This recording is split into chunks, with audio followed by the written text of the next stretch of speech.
गुरु यार, ये अब तक का मेरा सबसे वाइल्ड फैन एक्सपीरियंस था। पूरा थिएटर पगलाया हुआ था। मुझे इतने शोर हो रहे थे कि मुझे डायलॉग्स नहीं सुनाई दे रहे थे और मुझे कोई एक्सपेक्टेशन नहीं था कि भाई इतने सारे लोग आएंगे। मार्वल की इस साल की सबसे एंटीसिपेटेड मूवी अपना जादू दिखा देती है। स्पाइडरमैन नो वे होम एकदम टिच अपनी कहानी का वही सेंस उठाती है जहां से इसने फार फ्रॉम होम में पोस्ट क्रेडिट सीन में इसे खत्म हुआ था। पीटर अब एक वांटेड मैन बन चुका है। मिस्टीरियो ने उसे फंसाया है और लोग उसे मर्डरर और हीरो के बीच में बांट दिए हैं। नो वे होम रिस्पॉन्सिबल होकर स्पाइडरमैन की पर्सनल स्टोरी और एमसीयू की ओवर नैरेटिव को एक साथ बढ़ाती है, जो कि एक हद तक काम कर भी जाता है। मल्टीवर्स एक बहुत ही बड़ा कॉन्सेप्ट है, मगर अभी सिर्फ पीटर की जर्नी पे ही हम फोकस करते हैं, जो कि बहुत जरूरी भी था।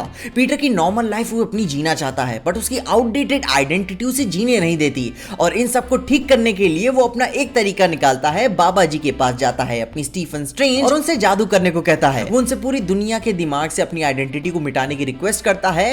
नेचुरली चीजें ठीक ही ठाक चलती रहती है, मगर लास्ट सेकंड में प्लान चेंज हो जाता है। स्पाइडरमैन के अदर नेमेसिस अदर यूनिवर्स से आ चुके हैं और अब उसकी बहुत ही बुरी मराने वाली है। और मैं झूठ नहीं बोलूंगा, मैं स्पाइडरमैन को पिटते हुए भी देखने गया था, क्योंकि नो वे होम से पहले तो टोनी से लेकर हैप्पी तक सब उसे बच्चा ही समझ रहे थे कि उसका ख्याल रखना पड़ेगा। मगर नो वे होम खुद डीपर सेंस में जाती है। अपने एक्शंस की रिस्पॉन्सिबिलिटी लेना, मोर कैपेबल डिसीजंस लेना, किसी पे भरोसे के बैठे ना बैठना, खुद अकाउंटेबल होना।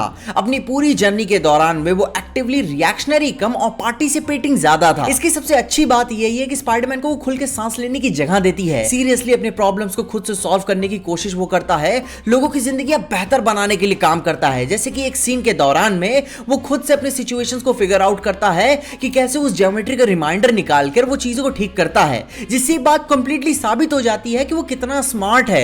उसे हमेशा किसी टेक्नोलॉजी या गैजेट पर रिलाय करने की जरूरत नहीं है, वो काबिल बंदा है। All thanks to John Watts की उन्होंने इस बार पीटर पार्कर को और भी ऊंचा उड़ना सिखाया। फिल्म इस तरह के सवालों पर विचार करती है कि स्पाइडरमैन किस तरह का हीरो है और वो क्या बनना चाहता है।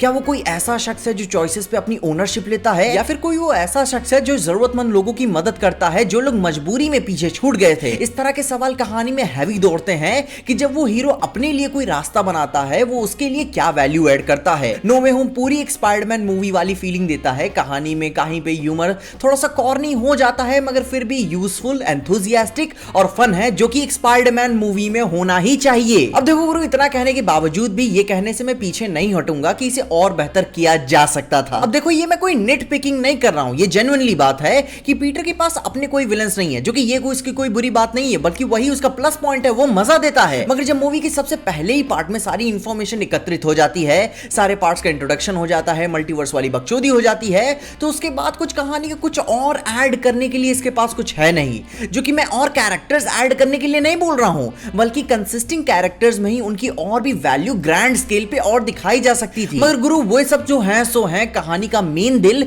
पीटर के दोस्त नेड, एमजे और आंट मे के रिलेशनशिप में ही बसती है।